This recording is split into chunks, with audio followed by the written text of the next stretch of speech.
आज तो धूप की एक किरण भी नहीं निकली, पूरे आसमान में बादल छाए हुए, कहीं बारिश ना हो जाए। अक्षिता बाहर रस्सी पर कपड़े फैलाकर आई, अपने छोटे से घर में वापस आ गई जहाँ धुआं ही धुआं हो रहा था। अनामिका बहू, तुझे कितनी बार बोला है तेल ज्यादा गरम करके बघार मत किया कर। माँ जी, मुझे कुछ काम याद आ गया था। पूरे घर में तेल की धसक फैल गई थी। ये देख अक्षिता को फिर से बाहर आना पड़ा। इस घर में तो एक एक दिन काटना और भी मुश्किल होता जा रहा है। हम पहले इतने छोटे से घर में गुजारा कर रहे हैं, ऊपर से माँ जी अब देवर जी की शादी करना चाहती हैं। ऐसे में तो इस घर में गुजारा करना नामुमकिन हो जाएगा। अक्षिता ये सोचते हुए बाहर खड़ी हुई परेशान हो रही थी कि तभी उसके सिर पर ठंडी ठंडी पानी की बूंदें आकर गिरने लगी, जिससे वो अपनी सोच से बाहर आई और उसने देखा कि सामने रस्सी पर फैले कपड़े बारिश में भीगने लगी। अरे नहीं, मैंने अभी ये सारे कपड़े धोए थे। अक्षिता जल्दी से सारे कपड़े उतार के घर में आई। सत्यानाश, तुम दोनों का ध्यान किधर रहता है? हाँ, एक ने पूरे घर में धसक फैला दी और दूसरे ने सारे धुले कपड़े भिगो दिए। माँ जी, अचानक ही बारिश शुरू हो गई, इतने मैंने कपड़े उतारे, इतने में कपड़े गीले हो गए। तो अब खड़ी खड़ी मेरा मुंह क्या देख रही है? हाँ, रस्सी बांध और इन्हें घर में ही फैला। हे भगवान, अब इस चूहे के बिल जैसे घर में अगर इसने कपड़े फैला दिए तो निकलना बढ़ना भी मुश्किल हो जाएगा। और तू खड़ी खड़ी क्या सोच रही है अनामिका बहू? चल जल्दी से अक्षिता बहू की कपड़े फैलाने में मदद कर। संपूर्णा के कहने पर अनामिका ने मुंह बनाकर अक्षिता के साथ रस्सियां बंधवाई और फिर उन पर कपड़े फैलाए। अब सावन का महीना लगने जा रहा था, ऐसे में उन्हें अब और ज्यादा दिक्कतों का सामना करना पड़ता। देखिए जी, मैं इस घर में अब एक दिन और नहीं रह सकती। इसके इतना छोटे होने की वजह से आए दिन मुझे नई नई दिक्कतों का सामना करना पड़ रहा है। मैं तुम्हारी बात समझ रहा हूँ अनामिका, लेकिन अभी मैं कुछ नहीं कर सकता। आज इतनी महंगाई के जमाने में एक पक्का बड़ा मकान खड़ा करना आसान नहीं है। गरीबी की वजह से उन लोगों के लिए घर बनाना बहुत मुश्किल था। वो जैसे तैसे उसी घर में गुजारा कर रहे थे। साथ ही संपूर्णा को अपने छोटे बेटे कार्तिक की शादी करने की भी जिद लगी हुई थी, लेकिन घर के छोटा होने की वजह से रिश्ते वाले मना कर देते। कार्तिक के अब तक 3 रिश्ते टूट चुके थे, वो भी सिर्फ घर की वजह से। माँ जी, हमें अभी देवर जी की शादी के बारे में नहीं सोचना चाहिए। जब तक हमें एक बड़ा सही घर नहीं मिल जाता, तब तक हमें इस सिलसिले को बंद करना होगा। अब तू मुझे बताएगी कि मुझे क्या करना चाहिए और क्या नहीं? मुझे जो करना होगा मैं करके रहूंगी और मुझे कोई नहीं रोक सकता।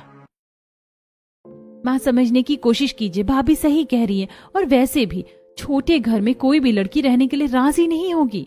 तो फिर ठीक है, मैं आज ही तेरे ससुर से हमारी पेड़ वाली पुरानी जमीन को बेचने के बारे में बात करूंगी। मुझे जल्द ही एक ठीक से घर संभालने वाली बहू चाहिए, क्योंकि तुम्हारी वजह से हमारे सारे घर का हिसाब बिगड़ा हुआ है। इस पर अनामिका और अक्षिता को बुरा लगा। छोटा घर होने की वजह से वो ठीक से काम नहीं कर पाती और इससे संपूर्णा को शिकायत रहती। संपूर्णा किसी भी बात को सुनने को तैयार नहीं थी। उसे सिर्फ अपने छोटे बेटे की शादी करनी थी। सुनिए जी, छोटा घर होने की वजह से कार्तिक के कितने रिश्ते टूट चुके हैं। आप उस पेड़ वाली पुरानी जमीन को बेचकर इसे बड़ा बना लीजिए। संपूर्णा, आखिर तुम्हें कार्तिक की शादी इतनी जल्दी करनी ही क्यों है? हाँ, और अभी उस जमीन को बेचने का कोई फायदा नहीं है, वहां कोई नहीं रहना चाहता। हाँ माँ, एक तो हमारी जमीन पर इतना बड़ा पेड़ खड़ा हुआ है, ऊपर से आसपास दूर दूर तक सिर्फ वीराना है। ऐसे में वो जमीन बेचना आसान नहीं है, और अगर बिक भी गई तो उसके कोई अच्छे दाम नहीं लगाएगा। सभी ने संपूर्णा को काफी समझाने की कोशिश की, लेकिन संपूर्णा को कोई भी बात समझ में नहीं आ रही थी। फिर अगले दिन पूर्वी माँ जी किस जमीन के बारे में बात कर रही थी? भाभी, यहाँ से काफी दूर हमारी एक पुरानी जमीन पड़ी हुई है, जिस पर एक बड़ा पेड़ खड़ा हुआ है। बसावट ना होने की वजह से उस जमीन के अच्छे दाम नहीं लग पाते, इसीलिए हम उसे बेचने के लिए सही समय का इंतजार कर रहे हैं। क्या तुम मुझे वो जगह दिखा कर ला सकती हो? ठीक है भाभी, लेकिन पहले हम सभी खाना खा लेते हैं, उसके बाद हम वहाँ जाएंगे। खाना खाने के बाद पूर्वी अक्षिता को पेड़ वाली जमीन दिखाने लेकर गई। काफी दूर तक चलने के बाद वो उस जमीन के पास पहुंची। वाह, इतना बड़ा पेड़! यकीन ही नहीं होता कि पूरी खाली जमीन पर इतना बड़ा पेड़ खड़ा हुआ है। सच में भाभी, ये पेड़ तो अब पहले से भी काफी बड़ा हो चुका है। इसका तना तो देखो जरा, हमारे घर की चौड़ाई से भी ज्यादा है। पूर्वी, जब ये जमीन भी हमारी है तो क्यों ना हम इस जगह का फायदा उठाएं? लेकिन इसका किस तरह फायदा उठा सकते हैं? अभी तक ये सिर्फ जमीन थी, अब हम इस पर अपना घर बसाएंगे, वो भी इस पेड़ के अंदर। लेकिन भाभी हम पेड़ के अंदर कैसे रह सकते हैं भला? उसके लिए हमें इसमें थोड़ा काम करना होगा। पेड़ को अच्छी तरह सब तरफ देखभालने के बाद दोनों नंद भाभी वापस घर आ गई। बहू, पूर्वी कहाँ चली गई थी तुम दोनों? यहाँ मैं तुम्हें सब तरफ ढूंढ ढूंढ कर परेशान हो रही हूँ। वो माँ जी, हम खाना खाकर थोड़ा टहलने निकल गए थे और टहलते टहलते हमें इतनी देर हो गई, पता ही नहीं चल पाया। कम से कम बताकर तो जाती। चलो दोनों घर के कामों में लगो। संपूर्णा के कहने पर दोनों घर के कामों में लग गईं। शाम को जब हर्ष और सूरज काम पर से घर लौटे तब अक्षिता ने उन दोनों से पेड़ को घर में बदलने की बात की। तुम कैसी बच्चों जैसी बातें कर रही हो अक्षिता? भला हम पेड़ में घर कैसे बनाएंगे? हर्ष जी, वो पेड़ है यानी लकड़ी, आप तो लकड़ी का काम करते हैं ना, तो फिर आपको मेरी बात समझ में आनी चाहिए। मुझे लगता है अनामिका सही कह रही है, हम कोशिश करके देख सकते हैं। भैया, हम उससे सिर्फ समय बर्बाद करेंगे और कुछ नहीं। भैया, एक बार कोशिश करके देखते हैं, क्या पता हम कामयाब हो जाएं। सभी के कहने पर हर्ष ने बात को मान लिया, लेकिन उसे अभी भी इससे शिकायत थी। अगले दिन अक्षिता, पूर्वी, सूरज और हर्ष उस पेड़ के पास पहुंचे और सोच के अनुसार उसकी कटाई करनी शुरू कर दी। वहीं अनामिका, संपूर्णा और हरिवंश के साथ भी। जरा ये देखिए, इसमें तो कितने बड़े बड़े गोल गोल सुराख बने हुए हैं, ये हमारे घर की खिड़कियां बन जाएंगे। वाह भाभी, आपका दिमाग तो बहुत तेज चलता है। चारों ने अपनी पूरी मेहनत से पेड़ में अंदर जाने का दरवाजा और साइडों में बड़ी सुराखों में खिड़कियां बनाई। ये देखिए, क्या इससे कोई फायदा है? ये सिर्फ हमारे घर जितना ही बड़ा है, इसमें भी हमें वही सब परेशानियों को झेलना पड़ेगा। बेवजह ही हमने इस पर अपना समय बर्बाद कर दिया। हर्ष जी, जरा ऊपर देखिए, इस पेड़ का मोटा तना ऊपर जाकर 2 हिस्सों में बट रहा है। हम वहाँ पर भी रहने का हिसाब बना सकते हैं। हम वहाँ तख्ते लगाकर दूसरी और तीसरी मंजिल भी बना सकते हैं, लेकिन अभी के लिए इतना काम काफी है। बाकी का काम हम कल करेंगे और हमें इसकी सफाई भी करनी होगी। सावन लगने वाला है, ऐसे में इसमें कीड़े मकोड़े पैदा हो जाएंगे। सूरज की बात सभी को समझ में आ गई। इसके बाद सभी घर वापस चले गए। इसी तरह फिर अगले दिन चारों फिर से पेड़ पर काम करने आए। अक्षिता ने अंदर से पेड़ की सफाई की और फिर दोनों बेटों ने अंदर से पेड़ में काम करना शुरू किया। उन्हें पेड़ के ऊपर 2 हिस्सों वाले तने में एक कमरा बनाया, उस पर पहुंचने के लिए सीढ़ियां बनाई और उसमें एक छोटी सी गैलरी भी बनाई। ये कितना सुंदर लग रहा है और इसमें हमारे घर से ज्यादा जगह है, हम ऊपर भी जा सकते हैं। हम इसकी डालों पर भी थोड़ा काम कर सकते हैं, फिर हम इस पेड़ को पूरी तरह से बरतेंगे। अगले दिन सभी ने पेड़ घर में घर का सामान पहुंचाने की शुरुआत की। हर्ष, सूरज, क्या तुमने कोई नया मकान खरीद लिया? ये सामान कहाँ लेकर जा रहे हो? हाँ माँ, हमने खुद एक मकान बनाया है। सामान पहुंचाने के बाद हम वहीं रहेंगे। घर में ज्यादा सामान न होने की वजह से सभी ने एक ही दिन में सामान पहुंचा लिया और फिर दोनों बहुएं संपूर्णा और हरिवंश को पेड़ घर तक लेकर गईं। अरे, तुमने तो हमारे पुराने पेड़ में ही घर बना डाला। ये तो तुमने सच में कमाल ही कर दिया। क्या बकवास है ये, पेड़ में घर? भला आप कोई आदिवासी हैं क्या?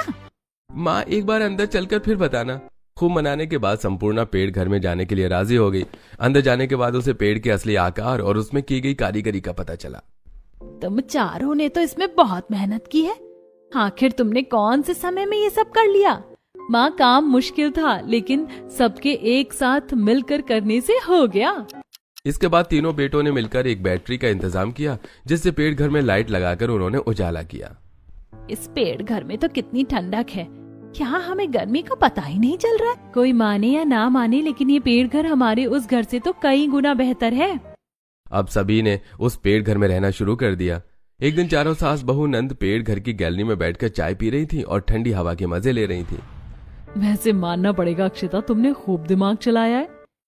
भाभी जी, परिवार के लिए इस तरह दिमाग चलाना पड़ता है।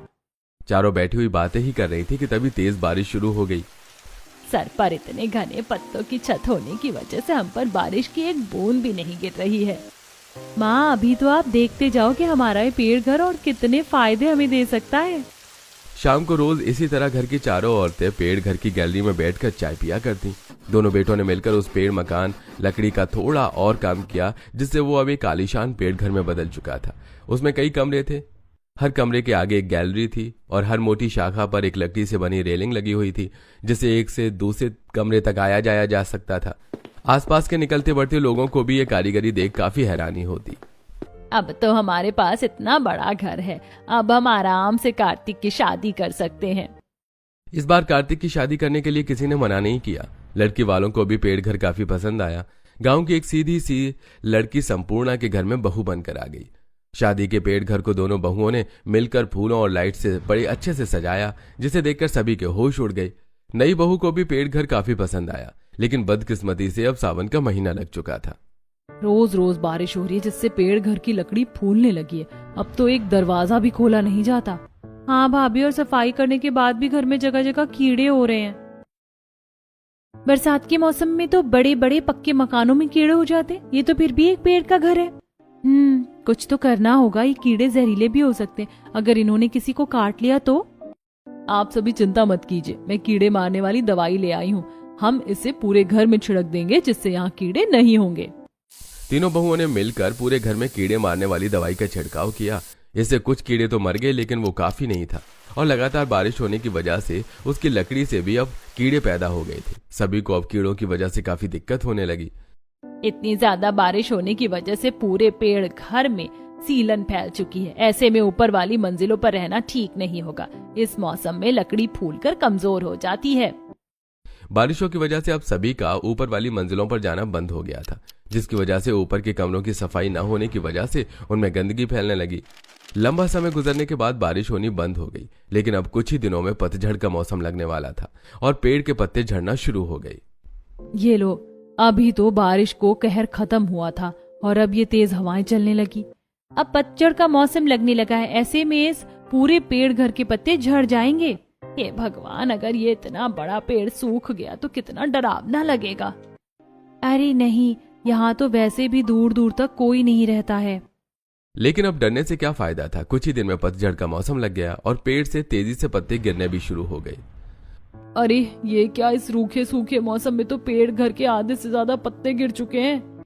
धीरे धीरे ये पूरी तरह गंजा हो जाएगा और हमें फिर से वही सब परेशानियां उठानी पड़ेंगी। अक्षिता अनामिका को कुछ नहीं कह पाई, क्योंकि उसे पता था कि अनामिका सही कह रही है। और धीरे धीरे पेड़ घर के सारे पत्ते झड़ गए, जिससे उसकी बड़ी शाखाएं अब सूखने लगी। एक दिन एक बड़ी शाखा गैलरी की रेलिंग पर आकर गिरी, जिससे रेलिंग टूट गई। अरे नहीं, इसकी शाखाएं तो गिर रही हैं। हाँ भाभी, कुछ दिन पहले एक बड़ी शाखा बिल्कुल मेरे बराबर में जमीन पर आकर गिरी। अगर मैं थोड़ी भी हिलती तो उसके नीचे दब जाती। फिर तो हमें हर दम यहाँ सावधानी से रहना होगा। अब सभी घर में चौकन्ने होकर रहने लगे, लेकिन अब सर्दियां शुरू होने वाली थी, जिसमें लकड़ी और भी ज्यादा सूखने लगी और धीरे धीरे पेड़ की बड़ी बड़ी डालें नीचे आकर गिरने लगी। अब सभी ने शाखाओं के गिरने की वजह से पेड़ के बाहर खड़ा होना बंद कर दिया था। औरतें पेड़ के अंदर रहकर समय बिताया करती, वहीं उनके पति काम पर चले जाते। फिर एक दिन, अरे ये क्या हो रहा है? क्या यहाँ पर कोई बिल्डिंग बनने वाली है? अक्षिता ने देखा कि पेड़ से कुछ दूरी पर बड़ी बड़ी बुलडोजर्स, क्रेन और कुछ इंजीनियर खड़े हुए थे। अक्षिता, सुनने में आया है कि यहाँ एक बड़ा होटल बनने जा रहा है। अगर ऐसा हुआ तो हमारी जमीन की कीमत काफी बढ़ जाएगी और हम एक अच्छा बड़ा घर बना पाएंगे। ये तो बहुत अच्छी बात है। वैसे भी हम इस घर में इतनी ठंड में अब गुजारा नहीं कर पा रहे। समय गुजरा और अब और ज्यादा ठंड बढ़ गई। ठंडी ठंडी हवाएं चलने लगी, जिससे पेड़ घर पर काफी असर पड़ रहा था। कितनी सर्दी है। इस पेड़ घर में तो हमारे घर से दुगुनी सर्दी लग रही है। माँ जी, ये लकड़ी है ना, ठंड पड़ने से ये काफी ठंडी हो गई है, जिससे हमारे पेड़ घर में 2 गुना सर्दी बढ़ गई है। भाभी, इन खिड़कियों से भी बहुत ठंडी हवा आती है और पेड़ में जगह जगह झिर्रियां हैं, जिनसे हवा पार होती रहती है। किसी काम का नहीं है ये आलीशान पेड़ घर। इसमें भी हमें दिक्कतों का सामना ही करना पड़ रहा है। भाभी, हर्ष जी ने बताया है कि यहाँ से कुछ ही दूरी पर एक होटल बनने जा रहा है, जिससे हमारी जमीन के दाम बढ़ सकते हैं। अगर ऐसा हुआ तो हम अपने उसी 1 मंजिला छोटे मकान को बड़ा कर लेंगे। क्या सच में? लेकिन उसमें तो बहुत समय लग जाएगा। तब तक के लिए हमें इसमें ही गुजारा करना पड़ेगा। जनवरी की ठंड में पूरा परिवार किसी तरह पेड़ घर में समय गुजार रहा था। दिन पे दिन ठंड बढ़ती जा रही है और हम इस पेड़ घर में आग भी नहीं जला सकते हैं, और इतनी तेज हवा में हम इसके बाहर भी आग नहीं जला सकते हैं। अब हम करें तो क्या करें? चलो फिर से अपने उसी घर में चलते हैं। लेकिन माँ जी, वहाँ पर समय बिताना अब और भी मुश्किल हो जाएगा। यहाँ ठंड है, लेकिन कम से कम यहाँ जगह तो है। वो तो सिर्फ घर के नाम पर एक कमरा है। अनामिका की बात सभी को सही लगी और अब ठंड को झेलते हुए वो वहीं पेड़ घर में रह रहे थे। कुछ दिन बाद उन्होंने देखा कि पेड़ घर के आसपास घर बनने शुरू हो गए। वहीं होटल में भी लगातार काम चल रहा था। सर्दियों का मौसम गुजरने तक वहां कई घर बन गए और वहां लोगों ने भी रहना शुरू कर दिया। वहीं आए नए लोगों को पेड़ घर बना देखकर काफी हैरानी होती। वहीं पेड़ घर के परिवार को इस पर थोड़ी शर्मिंदगी भी महसूस होने लगी। हमारे आसपास कितने अच्छे मकान बन चुके हैं और हमारा इतना बड़ा परिवार अभी भी इसी पेड़ घर में रह रहा है। हमें साल भर होने वाला है इस घर में रहते रहते, लेकिन अभी तक हमसे एक घर नहीं बनाया गया। माँ जी, पिताजी, आपके बेटे पूरी मेहनत कर रहे हैं हम सबके लिए एक घर खड़ा करने को। एक दिन वो जरूर कामयाब होंगे। सच कहूँ तो मैं इस सब से बहुत थक चुकी हूँ। अब मैं यहाँ से जाना चाहती हूँ। अब सभी पेड़ घर में नहीं रहना चाहते थे। भले ही पेड़ घर में उन्हें रहने के लायक काफी जगह मिली थी, लेकिन इसके साथ उन्होंने बहुत सी परेशानियां भी उठाई, जिसकी वजह से वो अब वहां से जाना चाहते थे। अब वसंत का मौसम लग चुका था। पेड़ फिर से हरा भरा होने लगा और अब उसमें जगह जगह पर पत्ते निकलने लगे। उससे और नई डालें निकलने लगी, जिससे अब उनका संतुलन बिगड़ने लगा। फिर एक दिन, माँ, कोई हमारी जमीन को काफी अच्छे दामों में खरीदना चाहता है। आसपास सब बसावट होने की वजह से हमारी जमीन के दाम बढ़ गए हैं, तो क्या हम इस जमीन को बेच दें? अरे देवर जी, नेकी और पूछ पूछ, मैं तो अभी के अभी यहाँ से निकलना चाहती हूँ। सभी जमीन को बेचने को बिल्कुल तैयार थे और उम्मीद के अनुसार उनकी जमीन अच्छे दामों पर बिक गई। इसके बाद उन्होंने धीरे धीरे पेड़ घर को खाली करना शुरू किया। हमें इस पेड़ घर की बहुत याद आएगी। इतना लंबा समय गुजारा है हमने यहाँ पर। हाँ भाभी, ये घर जैसा भी हो, हमने इसे बहुत मेहनत से बनाया है। हम इसे हमेशा याद करेंगे। हमारी इसमें की गई मेहनत वसूल हो चुकी है। अब हमें इसे अलविदा कहने का समय आ चुका है। भले ही दिक्कतों के साथ, लेकिन पूरे परिवार ने उस पेड़ में काफी लंबा समय बिताया और ढेर सारी यादें बनाई। लेकिन अब उस पेड़ को वहां से हटने का समय आ चुका था। पूरा परिवार उस जमीन को बेचकर वहां से आ गया और जमीन के पैसों से उन्होंने अपने उसी पुराने 1 मंजिला के कमरे वाले घर में काम करवाकर उसे 3 मंजिला बड़ा बना लिया। अब पेड़ घर की जगह पर भी उसे हटाकर कई घर बन चुके थे। सभी को पेड़ घर की काफी याद आती। मुझे अभी भी हमारे पेड़ घर की बहुत याद आती है। सच कह रही हो, मुझे भी जब कभी उसकी याद आती है तो आंखें भर आती हैं। क्यों ना हम अपने घर के आंगन में ही एक पेड़ लगा ले, जिससे हमें उसके ना होने का एहसास नहीं होगा।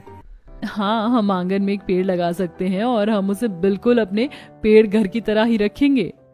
सभी आंगन में पेड़ लगाने के लिए राजी हो गए और फिर उन्होंने आंगन में एक छोटा पेड़ लगाया जो काफी तेजी से बड़ा होने लगा। अब जब कभी भी किसी को पेड़ घर की याद आती तो वो आंगन में लगे पेड़ को देखकर खुश हो जाया करते।